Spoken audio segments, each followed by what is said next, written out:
एक रियलिस्टिक बात कहूँ ना दोस्तों, तो कहीं ना कहीं से हमारा टाइम वेस्ट हो रहा है। कहीं ना कहीं से हम लोग डिस्टर्ब हो चुके हैं और भटके हुए इंसान के पास सिर्फ रह जाता है तो ऑप्शन और कुछ भी नहीं। तो आपके पास भी गाइस दो ऑप्शन है, या तो हर वीडियो की तरह इस वीडियो को भी स्क्रॉल या स्किप कर दो और वेस्ट कर दो हमेशा की तरह अपने टाइम अपने दिन को, या फिर इस वीडियो में बताए गए इन 7 हैबिट्स को अपनी लाइफ में इम्प्लीमेंट कर अपने लाइफ को बेटर कर लो। सीरियस हो जाओ अपने गोल के प्रति और उस पर काम करना चालू कर दो, और नहीं तो छोड़ दो इस वीडियो को। चॉइस आपकी है, बिकॉज यार everything is here your choice. For example, आप इस वीडियो को अभी तक देख रहे हो, ये आपकी चॉइस है। आपके फ्रेंड्स इंस्टाग्राम में रील स्क्रॉल कर रहे हैं, ये उनकी चॉइस है। कहने का मतलब है दोस्तों, इस दुनिया में जो भी चीज़ें हैं वो आपके एक्शन आपके चॉइस के अकॉर्डिंग ही आपको रिजल्ट देती है। इसलिए गाइस हर दिन कुछ नया सीखना चालू कर दो, उसे अपनी लाइफ में इम्प्लीमेंट करना चालू कर दो और अपने आप को इतना चेंज कर दो कि सब हैरान हो जाएं। आप खुद भी हैरान हो जाओ कि अरे यार ये बंदा है कौन। अपने आप को इतना पॉजिटिव और फिट बना लो कि आने वाले कुछ ही दिनों में लोग आपकी इम्पोर्टेंस को फील करने लगें। देखो बॉस, लाइफ आपको 2 मौके देती है, या तो भाग लो या फिर भाग लो। कहने का मतलब यह है कि इन सारी चीज़ों को या तो अपनी लाइफ में इम्प्लीमेंट कर सक्सेसफुल बन जाओ, या फिर हर मंथ हर दिन हर साल की तरह इस साल को भी वेस्ट कर दो और छोड़ दो इस वीडियो को यहीं पास। और यदि रेडी हो अपनी लाइफ को चेंज करने के लिए तो कमेंट कर दो, I am ready to change myself. चलिए स्टार्ट करते हैं।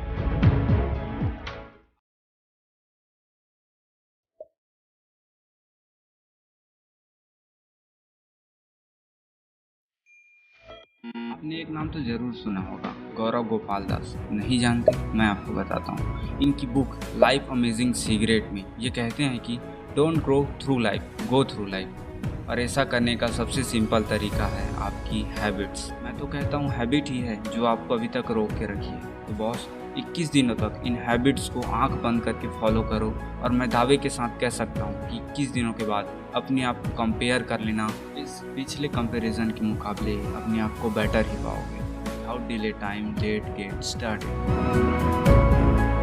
लिस्ट की पहले नंबर की हैबिट है wake up early in the morning. यह हैबिट हर उस सक्सेसफुल इंसान के अंदर है जो सक्सेसफुल है, हो रहा है, या कहूँ जो अपने ड्रीम को फॉलो करता है, जो अपने फैशन को फॉलो करता है और जो उसके लिए कुछ भी कर सकता है। यदि आप अर्ली मॉर्निंग उठकर अपना बिस्तर फोल्ड करके अपने बेहतरीन दिन की शुरुआत करते हो तो आप हर वो चीज़ अचीव कर पाते हो जो आपको चाहिए, वो भी समय से पहले। क्योंकि दोस्तों सुबह उठने का मतलब है extra energy, extra will power और एक्स्ट्रा टाइम, जो आपको कभी ना कभी एक्स्ट्रा बेनिफिट जरूर देगी। क्योंकि दोस्तों आपका सुबह उठना ये दर्शाता है कि आप अपने सपने के लिए, अपने गोल के लिए कितने सीरियस हो। और आप सुबह लेट के उठने की इस हैबिट से परेशान हो तो बस जस्ट मिनट अपने अलार्म को रोज कम करते जाइए। सपोज आपको रोज सुबह 7 बजे उठने की आदत है, तो नेक्स्ट डे का अलार्म आप 6:50 पे लगाओ और उस अलार्म के पहले ही बेल पे उठ खड़े हो। अपने बिस्तर को फोल्ड करो और अपनी बेहतरीन दिन की शुरुआत करो। देन नेक्स्ट डे का अलार्म 6:40 पे लगाओ।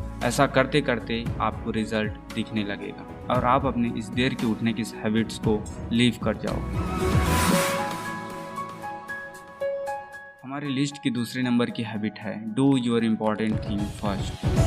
अपने महत्वपूर्ण काम पहले करो, जैसे कि मेडिटेशन, एक्सरसाइज या वो काम जिससे आप और आपकी बॉडी मेंटेन रहती हो। रोज कुछ ऐसा नया जरूर करो जो आपको आपके ड्रीम, आपके गोल के और करीब लेके जाती हो। आपका हर दिन आपके प्लान के अकॉर्डिंग होना चाहिए, क्योंकि जो इंसान अपने काम को अपने प्लान के अकॉर्डिंग या उसी टाइम पर करता है वह अपने दिन को मेंटेन कर सकता है, और जो इंसान अपने दिन को मेंटेन कर सकता है वो अपने वीक सेट कर सकता है, अपने मंथ सेट कर सकता है, और ऐसा करते करते उसका ईयर ऑटोमेटिकली सेट हो जाता है। और जो इंसान अपने काम को दूसरे दिन के लिए टालने लगता है वह हैबिट्स उसके लाइफ में इम्प्लीमेंट हो जाती है और वो सारे काम दूसरे दिनों या दूसरे टाइम के लिए टालने लगता है। सेम चीज़ें अप्लाई आपके पॉजिटिव हैबिट के साथ भी होती है। इसलिए अच्छे हैबिट्स को अपनी लाइफ में ऐड करो और उसे हमेशा के लिए अपनी लाइफ में इम्प्लीमेंट कर लो।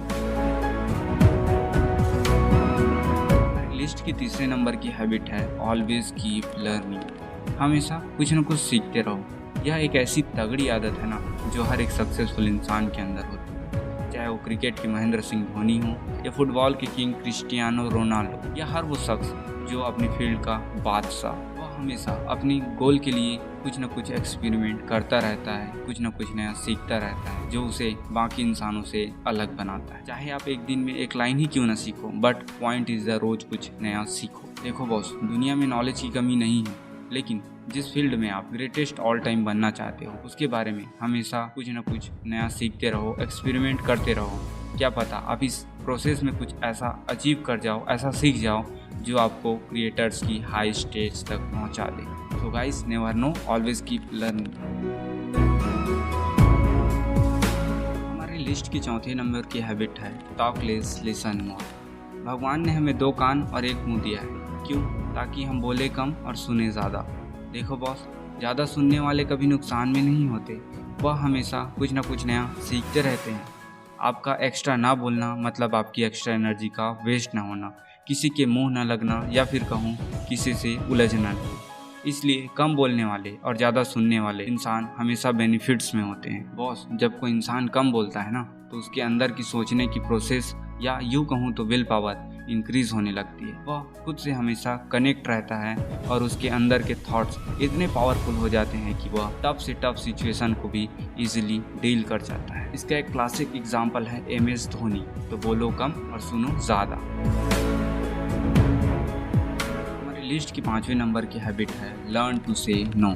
देखो बॉस, हम कोई कठपुतली नहीं है जो हर किसी की बातों पे जी भैया जी सर कहते फिरें। आप एक अलग इंसान हो, आपका एक अलग ड्रीम है, सो ऑब्वियसली आपके रास्ते भी अलग होंगे, आपका बिलीफ सिस्टम भी अलग होगा। तो यदि आपको कोई चीज़ें पसंद नहीं है तो उसे इमीडिएटली ना बोल दो। हाँ बोलकर नाइस के बनने की ज़रूरत नहीं, क्योंकि बॉस लॉन्ग टाइम में नुकसान आप ही का है। इस 800 करोड़ की आबादी में आपकी एक अलग इंडिविजुअलिटी है और आपको कुछ चीज़ों पे डिसएग्री होके उसे ना बोलने का पूरा हक है। यदि आपको दोस्तों के साथ घूमने नहीं जाना है तो मना करना सीखो। यदि आपको डांसर नहीं सिंगर बनना है तो पेरेंट्स को मना करना सीखो। यदि सिंगर नहीं कंटेंट क्रिएटर बनना है तो मना करना सीखो। ऐसा करके आप कुछ दिनों के लिए या कुछ टाइम के लिए उसके लिए बुरे हो सकते हो, लेकिन लॉन्ग टर्म में बेनिफिट आपका ही है। आप अपने फ्यूचर के लिए अपने खुद का नज़रिया चेंज कर पाओगे। एटलीस्ट आप उस सिचुएशन से निकल पाओगे जहां आपको फालतू की चीज़ों पर भी हाँ बोलने की आदत। सो रिफ्यूज द यूजलेस थिंग। हमारे लिस्ट की 6वें नंबर की हैबिट है लर्न टू कैलकुलेटेड रिस्क। देखो बॉस, यदि आप कोई रिस्क नहीं ले रहे हो इसका मतलब आप बहुत बड़ा रिस्क ले रहे हो। ऐसा रिस्क जो आपको आपके कंफर्ट जोन में समेटे रखता है, या यूँ कहूँ तो ऐसा नेगेटिविटी सोशल मीडिया जोन जहाँ आपके थॉट्स या सोचने समझने की विल पावर डिस्ट्रॉय हो रही है। देखो बॉस, अपने दिल से रिस्क लेने का डर निकाल दो कि लोग क्या सोचेंगे, लोग आपका मजाक उड़ाएंगे, आपका समय बर्बाद हो जाएगा, आपका पैसा बर्बाद हो जाएगा। देखो बॉस, सच कहूँ ना तो जीवन से लेकर मृत्यु तक इन 3 चीज़ों के अलावा जो भी आपके पास है वो सब एक्स्ट्रा है। रोटी, कपड़ा, मकान, जिसे अचीव करना कोई बड़ी बात नहीं है। इसके बाद जो कुछ भी आपके पास है वो सब एक्स्ट्रा है। यदि आप इन चीज़ों को पा भी लेते हो या खो भी देते हो तो जीवन के अंत यानी बुढ़ापे के बाद मौत को गले लगा ही लोगे। लेकिन हमारा गोल कोई लूजर की तरह हारना नहीं, बल्कि एक असली सोल्जर की तरह, एक वॉरियर की तरह अपने गोल के लिए हर चुनौतियों का सामना करते हुए एक वर्ल्ड वाइड क्रिएट करना चाहिए, जिससे खुद को और दूसरे लोगों को भी फायदा हो। तो don't be afraid to take risk for your dream, your success.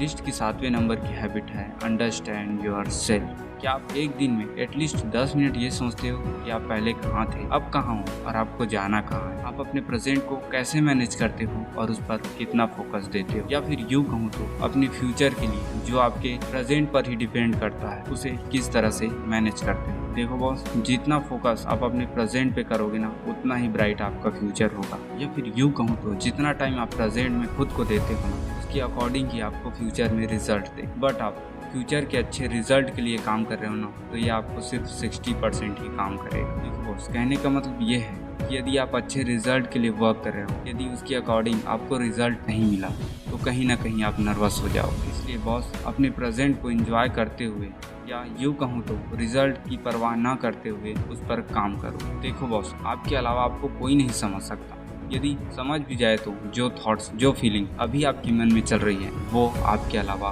कोई नहीं फील कर सकता। एटलीस्ट 10 मिनट किसी शांत माहौल या कोने में बैठकर अपने आप से सवाल करो, हाउ आर यू यार, कैसा है तू, क्या चाहिए तुझे, क्या पाना है तुझे, मैं हूं ना यार तेरे साथ, तेरी हर इस सिचुएशन में, हर उस चुनौतियों का रियल सोल्जर की तरह सामना करने के लिए। क्योंकि यार it's only you, it's only your thoughts, it's only your attitude which is always with you.